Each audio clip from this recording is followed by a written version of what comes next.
Hey guys, it's Marianne from Thrive, and today I'm showing you a really handy tip that you can do calculations in Word. So we always talk about Excel when we're dealing with numbers, but I wanted to show you this. Now, it is a limited function. It doesn't do as many incredible things as Excel, but for things like an invoice, if you prefer to work in Word, then this is a way that you can actually streamline that process and use some calculations. So to start with, let's have a look. I've got a very basic template here, which is actually the one I sell on my website. And you can see we've got a section here. So we've got the date, the services, the quantity, the rate, the GST, and a line total. Now, if I highlight all of those, you can see that they are all just flat text. I've typed all of that in. However, when we get to this line, you can see that this one goes gray, and that means it's got a field in it. So that's where I've got a formula. And what it's doing is it's calculating. It's actually, if I right click and toggle the field codes, it's a bit messy, but the idea here is that it shows the sum of everything to the left in the table.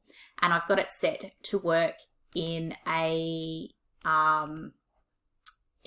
currency format.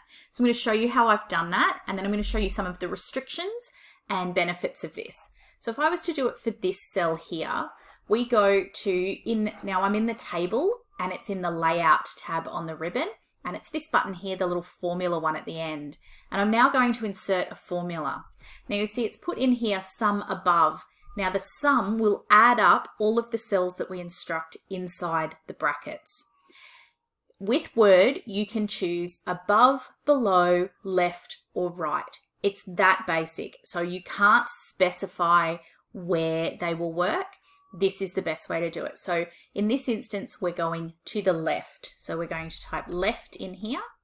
The number format, so we've got a few different ways. You can see there's this one, which is a currency option. So I'm going to choose that.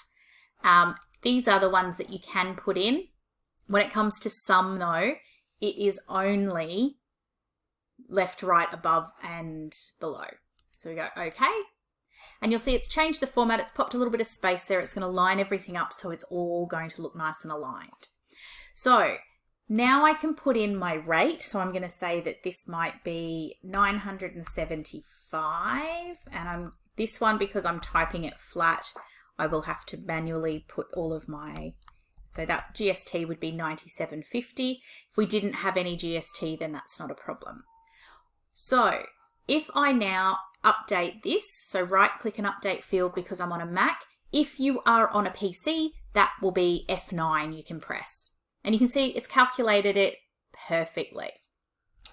If I add something into the quantity, if I say, oh, they've ordered 2 of those items, and I now update this field, it's added another 2. So you can't do a quantity. You would have to not have a quantity field, you would just have a flat fee. And then what I have down here is this one, if we toggle the field, this one is sum above. So this is actually going to add up all of those for me. And you'll see that that now comes to $2,062.50.